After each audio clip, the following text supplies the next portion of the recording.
அதே போன்று சமூக நீதி கணக்கெடுப்பு நடத்தப்படும். அது கேட்ப என்ன சமூக நீதி கணக்கெடுப்புனா என்ன? அதுதான் சாதிவாரி கணக்கெடுப்பு.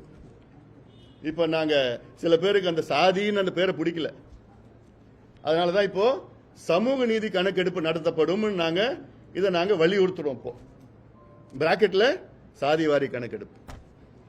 இது செய்யாத திமுக அரசை தமிழக மக்கள் உறுதியா மன்னிக்க மாட்டாங்க. இது எவ்வளவு பெரிய ஒரு துரோகம் திமுக செய்திருக்கிறது. இந்தியாவில் 7 மாநிலங்கள்ல சமூக நீதி கணக்கெடுப்பு என்கின்ற சாதிவாரி கணக்கெடுப்பு நடத்தி எவ்வளவு நன்மைகள் வந்திருக்கிறது, எவ்வளவு நலத்திட்டங்கள் கொடுத்திருக்கிறாங்க, எவ்வளவு இடஒதுக்கீடுகள் வழங்கியிருக்கிறாங்க, எவ்வளவு உள்ஒதுக்கீடு கொடுத்திருக்கிறாங்க. இன்னைக்கு அவசியமானது உள்ஒதுக்கீடு. எத்தனையோ மக்களுக்கு உள்ஒதுக்கீடு வேண்டும், குறிப்பாக பட்டியலின மக்களுக்கு உள்ஒதுக்கீடு அவசியம். கர்நாடகாவில் சாதிவாரி கணக்கெடுப்பு நடத்தி பட்டியலின மக்களுக்கு 17 விழுக்காடு பட்டியலின மக்களுக்கு முன்பு 17 மட்டும்தான் இருந்தது. இன்னைக்கு அது 6, 5, 6 3 பிரிவா உள்ஒதுக்கீடு வழங்கி இல்லாதவர்களுக்கு கிடைக்க செய்திருக்கிறது கர்நாடக அரசு. இது மிக மிக சோசியல் ஜஸ்டிஸ்னா இதான் அடித்தளம். ஆனால் சமூக நீதி என்று பேசியே சமூக நீதியை குழி தோண்டி, அதாவது நான் 20 அடின்னு சொன்னேன், 100 அடி ஆழம் குழி தோண்டி புதைத்த திமுகவை தமிழக மக்கள் மன்னிக்கவே மாட்டாங்க. அதிகாரம் இருந்து, ஆட்சி இருந்து, நிதி இருந்து, எல்லாமே இருந்தும், கையில் சட்டம் இருந்து, எல்லாம் இருந்தும் நான் பண்ண மாட்டேன் அப்படின்னு பிளேட்டண்டா பொய்ய சொல்லி சட்டமன்றத்தில் எனக்கு அதிகாரம் இல்லை என்று சொன்ன முதலமைச்சர் ஸ்டாலின் அவர்களை நிச்சயமா மன்னிக்க மாட்டாங்க. இது மிகப்பெரிய மோசடி.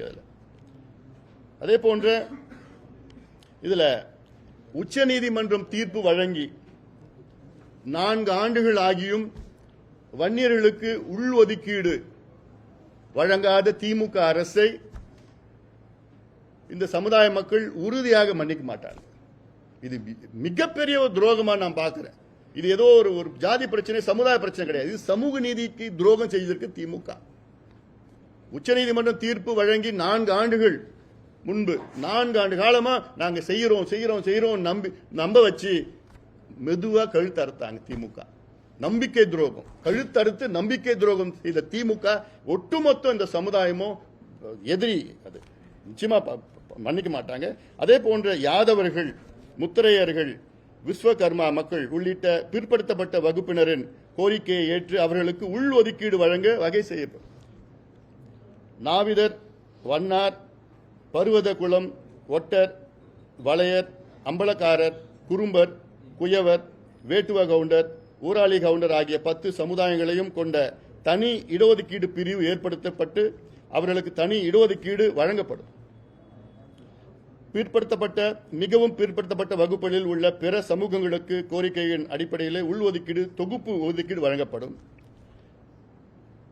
தமிழகத்தில் பிற பகுதிகளில் வாழும் குறும்பர்கள், குறும்ப கவுண்டர்கள் ஆகிய சமூகங்களை பழங்குடியினர் வகுப்பில் சேர்க்கும்படி மத்திய அரசை வலியுறுத்தப்படும்.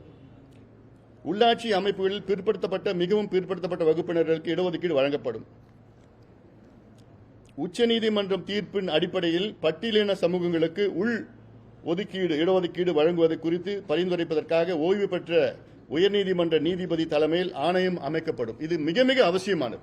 கர்நாடகாவில் அதுதான் செஞ்சிருக்கிறாங்க. ஆனா பட்டியலின மக்கள் வாக்குகளோ வன்னியர் வாக்குகளோ பெற்று ஆட்சிக்கு வந்த திமுக இந்த இரு சமூகங்களுக்கு எதுவுமே செய்யல, துரோகத்தை தவிர அவர் எதுவுமே செய்யல.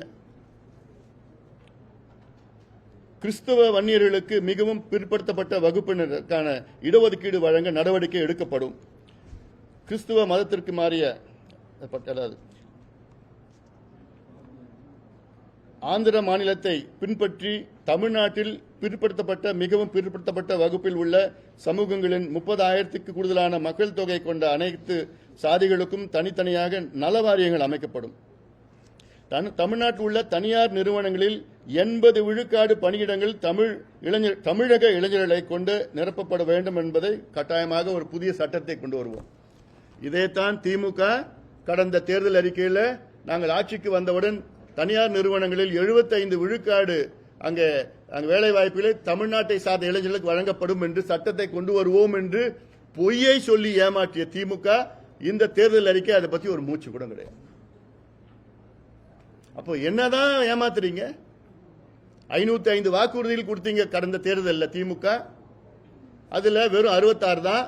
இந்த தேர்தல் அறிக்கையில் அதுல ஒரு 300 தேர்தல் வாக்குறுதியில இதுலயும் கொண்டு வரல. இப்ப கொண்டு வந்த தேர்தல் அறிக்கையில கடந்த முறை கொண்டு வந்த 63 வாக்குறுதிகளை இதுல கொண்டு வந்திருக்காங்க மறுபடியும் திமுக.